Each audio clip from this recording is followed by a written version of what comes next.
12वीं क्लास के इतिहास की बात करोगे तो 2024 में जो भी लड़का पेपर देने वाला है 2024 में इतिहास में कहीं ना कहीं 5 नंबर और 2 नंबर और 1 नंबर तीनों वैरायटी में पूछा जाता है। और 1857 की क्रांति, यदि आप 2011 से और 2023 के बीच की बात करोगे तो दो बेर क्वेश्चन पूछा जा चुका है 1857 की क्रांति के कारण और परिणाम। और आपसे ये भी पूछा जा सकता है 1857 की क्रांति कैसे शुरुआत हुआ, उसका स्वरूप क्या है, कैसे विस्तार हुआ, कैसे प्रारंभ हुआ, ये सभी पूछा जा सकता है। लेकिन ये तो 5 नंबर की बात है। 2 नंबर में आएगा तो कैसे आएगा, 1857 की क्रांति पर्टिकुलर लिखें संक्षिप्त में। और दूसरा बात कि ऑब्जेक्टिव बहुत ज्यादा बनता है। हम आपको दिखा दें कि कौन कौन हम पढ़ाने वाले हैं। या 1857 की क्रांति के कारण रहेगा, या 1857 की क्रांति के परिणाम हुआ, या 1857 की क्रांति झांसी की रानी लक्ष्मीबाई जब मारी जाएंगे उसके बाद से कौन कौन से बदलाव आया, उसके बाद से आखिरी चरण में हम देख लेंगे किस जगह से कौन से हमारे क्रांतिकारी नेता क्रांतिकारी आदमी कहाँ से नेतृत्व किए थे, उनका लिस्ट याद रखोगे। ये लिस्ट में 2 नंबर में आ जाता है, 1 नंबर या 2 आ जाता है, ठीक ना। तो सबसे पहले हम शुरू करते हैं बाबू 1857 की क्रांति है क्या। सबसे पहले हम आपको बता दें कि 1857 की क्रांति संक्षिप्त बताया जाएगा। ये पूरा विस्तार से नहीं, विस्तार से बताने के लिए 3-4 घंटा लग जाता है, लेकिन हम कोशिश कर रहे हैं कि 10 मिनट में सब आपका काम चल जाए। मतलब एग्जाम में जितना सफिशिएंट होता है उतना एकदम निचोड़ आपको हम बता दें। 1857 की क्रांति की शुरुआत देखो 10 मई 1857 को हुआ। मेरठ के सैनिक 34वें रेजिमेंट के सैनिक थे, वो नाखुश हुए थे, अंग्रेजों के खिलाफ थे। 34वीं रेजिमेंट फौजियों में रेजिमेंट चलता है, 34 नंबर के रेजिमेंट थे। 34वें रेजिमेंट के सिपाही, मेरठ के 34वें रेजिमेंट के सिपाहियों ने दिल्ली की ओर प्रस्थान किया और वहां से दिल्ली जाकर बहादुर शाह जफर, दिल्ली में मुगल शासक के मुगल वंश के राजा थे बहादुर शाह जफर, उनके दरबार में जाकर एक विद्रोह कर देते हैं। वहां जाकर उनसे मतलब कुछ मदद मांगते हैं। मदद मांगने के बाद उनका मदद भी मिल जाता है कि हम आपके सामने हैं, हम आपके साथ हैं, आप 1857 की क्रांति कर सकते हो। जब इतना मदद मिल गया तो 1857 की क्रांति 10 मई से एकदम शुरू हो गया। अब यहाँ देखिए, आपसे पूछेगा कि 1857 की क्रांति के समय अंग्रेजों का मालिक कौन था, जिसे गवर्नर बोल सकते हो। 1857 की क्रांति के समय भारत का गवर्नर जनरल कौन था, जिसे कहोगे लॉर्ड कैनिंग। Lord Canning. 1857 की क्रांति के चिन्ह क्या था, चिन्ह मतलब हर एक क्रांति का एक चिन्ह होता है। इस क्रांति का चिन्ह था रोटी और कमल। रोटी, गरीबों के लिए रोटी चाहिए, रोटी, उसके लिए लड़ाई हो रहा था। दूसरा बात कि कमल, कीचड़ में जैसे कमल खिल जाता ना, ठीक उसी प्रकार गरीब खिल रहे हैं, तो इसलिए दोनों मिलाकर वैरायटी बनाकर एक चिन्ह बनाया गया था, रोटी और कमल। दूसरा बात कि 1857 की क्रांति को प्रथम स्वतंत्रता संग्राम के नाम से जानते हैं। ये किसने कहा था, बीडी सावरकर इतिहासकार हैं हमारे भारत के, उनके द्वारा ये बोला गया है। तो इतना परिचय में लिखोगे। अब हम चलते हैं 1857 की क्रांति देखते हैं। याद रखना 1857 की क्रांति से पहले जो भारतीय सैनिक और अंग्रेज सिपाहियों के पास जो बंदूक हुआ करता था तो उस समय कारतूस के तिल नहीं डाला जाता था। लेकिन 1857 की क्रांति से पहले 1 महीना जस्ट पहले 10 मई मतलब कि मई से जस्ट 2-3 महीना पहले जो बंदूक आया था, राइफल आया था, उसमें कारतूस के तिल डालकर तब चलाना पड़ता था। उस कारतूस के तिल देखो तलवा, कारतूस के तलवा वो सुअर और गाय की चर्बियों से मिलकर बना होता था। किससे बाबू, ये तेल किससे बना था? इस तेल को नाम क्या देंगे, कारतूस के तेल। सुअर और गाय की चर्बी से मिलकर बना था। तो सुअर इस्लाम धर्म में देखो तो एक प्रकार के क्रिया माने जाते हैं। इस्लाम धर्म में एक प्रकार के अपवित्र होता है, बुरा होता है। उसी प्रकार हिंदू धर्म में देखोगे तो गाय का मांस हिंदू धर्म में नहीं खाया जाता है, एक प्रकार के मतलब अपवित्र माना जाता है। तो सुअर इस्लाम धर्म के लोगों के लिए मतलब बुरा है और हिंदू धर्म के लोगों के लिए गाय बुरा है। तो इसलिए दोनों का चर्बी मिलाया गया था अंग्रेजों के द्वारा, क्योंकि अंग्रेजों को पता है भारतीय संस्कृति के बारे में, पता है, इसलिए दोनों जानवर के चर्बी निकालकर उसी से तिल बनाकर तब कारतूस के तिल बंदूक में डलवा रहा था जो सैनिक थे। और उस सैनिक में हमारे देश के सभी धर्मों के सैनिक थे। तो उस राइफल को चलाने के लिए अंग्रेज आदमी को या फिर भारतीय आदमी को उस ढक्कन को खोलने के लिए दांतों से ऐसे काटना पड़ता था। और दांत से काटोगे तब जाकर चर्बी, ये जो तेल है ना कारतूस का तेल, तब उसमें डालोगे। इसका मतलब दांतों से छील रहे हो तो दांत में क्या हो जाएगा, तेलवा तन में तो लग ही जाएगा। अब लग जाएगा, इसका मतलब ये है कि आपका धर्म भ्रष्ट हो रहा है। एक सबसे पहले कौन देखा तो मंगल पांडे देखे थे और वो विद्रोह किए थे और उनको मार दिया गया था। लेकिन तत्कालीन कारण आपसे पूछा जाए तो बताओगे कारतूस के तेल तत्कालीन कारण में आता है जो सुअर और गाय की चर्बी से मिलकर बना होता था। राइफल चलाने के लिए कारतूस के तेल उसमें डालकर चलाना पड़ता था, जिससे ढक्कन को खोलने के लिए या फिर कागज या को हटाने के लिए दांतों से खोलना पड़ता था, जिससे भारतीय सैनिकों का धर्म भ्रष्ट होता था। इससे भारतीय सैनिक के अंदर नाखुश या फिर ऐसे कहो कि उनके अंदर असंतोष की भावना पनपा और भारत 1857 की क्रांति कर बैठे। तो पहला कारण क्या हुआ? 1857 की क्रांति के तत्कालिक कारण, यही तत्कालिक कारक है जिसकी वजह से लड़ाई होगा। दूसरा धार्मिक कारण, अंग्रेज अपने धर्म को मतलब कि आगे ऊंचा समझते थे और भारतीय धर्म को नीचा समझते थे। अपने धर्म को प्रचार प्रसार करने के लिए भारतीय धर्मों को बुरा दिखाते थे, बुरा बताते थे और उनके पर्याय बलपूर्वक उनका धर्म परिवर्तन कराते थे। मतलब भारतीय इंसानों को पकड़ कर बलपूर्वक अपने ईसाई धर्म में परिवर्तन कराते थे। इससे लोग थोड़ा दुखी हो गए थे। इससे भी 1857 की क्रांति होने की संभावना हुआ। हड़प नीति में क्या बताओगे? डलहौजी के द्वारा 1848 ईस्वी में 1848 ईस्वी में हड़प नीति लागू किया गया था। हालांकि देखिए तो 1850 के दशक अच्छा रहेगा।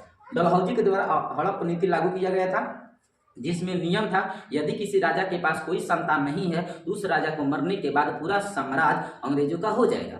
इस नियम के अनुसार झांसी की रानी लक्ष्मीबाई को 1854 ईस्वी में हड़प नीति की भांति उनके साम्राज्य को छीन लिया गया।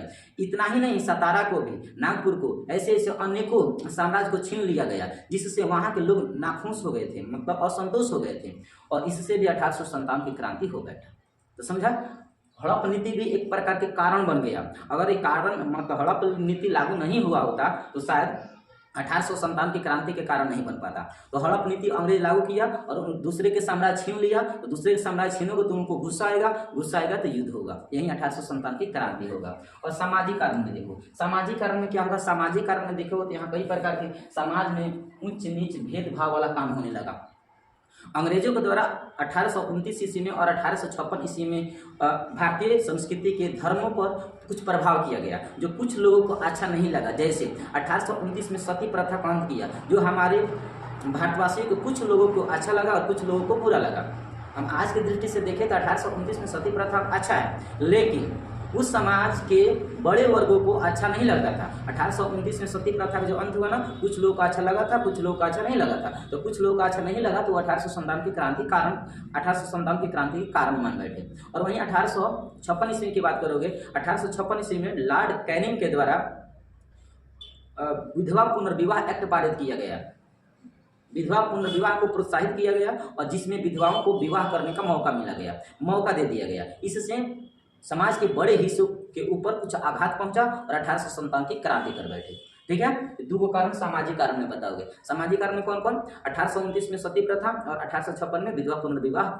अब इन दोनों समाज में ऐसे बदलाव हुआ जिससे भारत के कुछ लोगों के ऊपर आघात पहुंचा और 1857 की क्रांति कर बैठे। आर्थिक कारण में क्या हुआ? रुपया, पैसा, धन संपत्ति। सहायक संधि के तौर पर, सहायक संधि 1793 ईस्वी में सहायक संधि हुआ था। सहायक संधि, अस्थायी बंदोबस्त, ये दोनों याद रखना।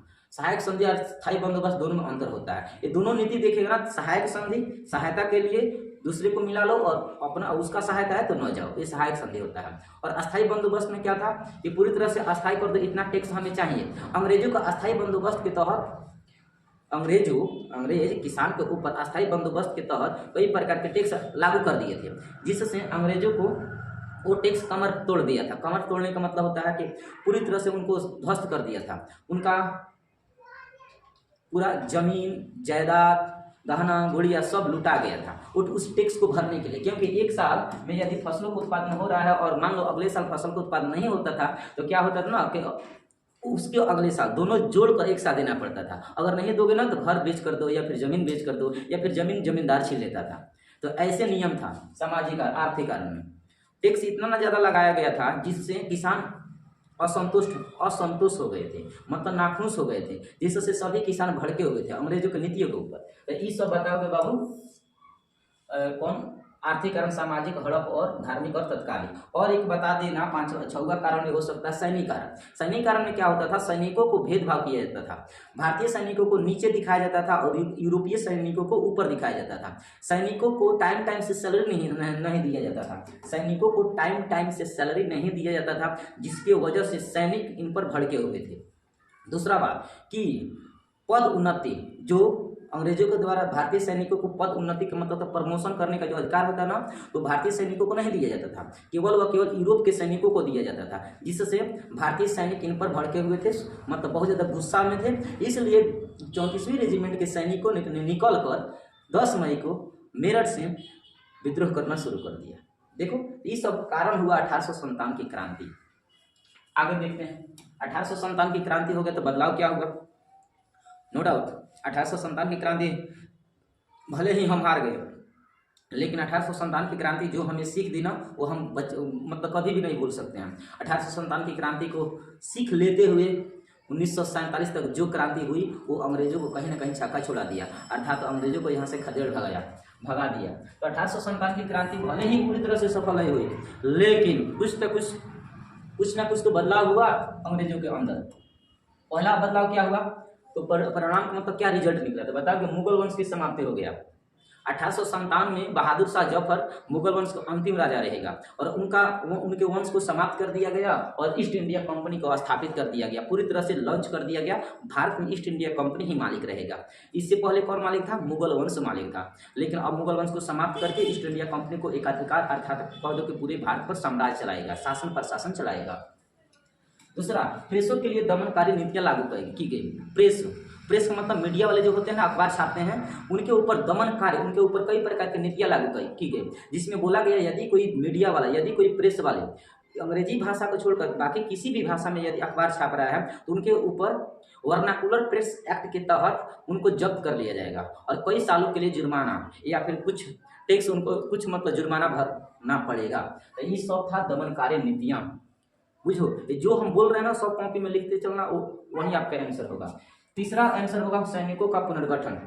हेडिंग समझना, जो बोल रहे हो आगे लिख लेना, ठीक ना। सैनिकों का पुनर्गठन का मतलब होता है 1857 की क्रांति के बाद अंग्रेज अधिकारी और भारतीय सैनिक अधिकारी दोनों में कुछ बदलाव हुआ। भारतीय सैनिक और अंग्रेजी सैनिकों को बांटकर 2:1 में बंटवारा कर दिया गया, अर्थात भारतीय सैनिक 2 हिस्सा होंगे तो अंग्रेजी सैनिक 1 हिस्सा होंगे। 2:1 मतलब भारतीय सैनिक जिस रेजिमेंट में 2 सैनिक होंगे तो वहाँ अंग्रेज का अधिकारी कितना रहेगा, 1। 2:1 का पहले बहुत ज़्यादा था, 9:3 के आसपास था। तो एक पुनर्गठन हुआ, मतलब 1857 की क्रांति के बाद भारतीय सैनिक और यूरोपीय सैनिक में कुछ पुनर्गठन हुआ, जिसमें भारतीय सैनिक के 2 भाग और अंग्रेजी सैनिक के 1 भाग को मिलाकर रेजिमेंट तैयार किया गया। ये सब बताओगे परिणाम, ठीक ना। आगे हम चलते हैं, कुछ लॉजिक बताते हैं। देखो बाबू, ये आपसे पूछेगा, प्रश्न उत्तर में आपसे पूछेगा कि किस जगह से कौन से क्रांतिकारी लड़ाई किया है। तो याद रखना जगदीशपुर। अगर बिहार भी पूछे ना, बिहार से कौन से क्रांतिकारी 1857 की क्रांति का नेतृत्व किया, तो बताओगे वीर कुंवर सिंह। वीर कुंवर सिंह 1857 की क्रांति में देखोगे, झांसी की रानी देखोगे, इस सब के सब 1857 की क्रांति में लड़े थे। इस सब के सब 1857 की क्रांति में लड़े थे। तो इस पर हम बात नहीं बता रहे हैं क्योंकि इस पर 2 नंबरिया 5 नंबरिया आपकी परीक्षा में नहीं बनता है, इसलिए हम इसे छोड़ रहे हैं। बस ये आपकी 1 नंबरिया बन जाता है कि कामना जगह से कौन लड़ा था, ठीक ना।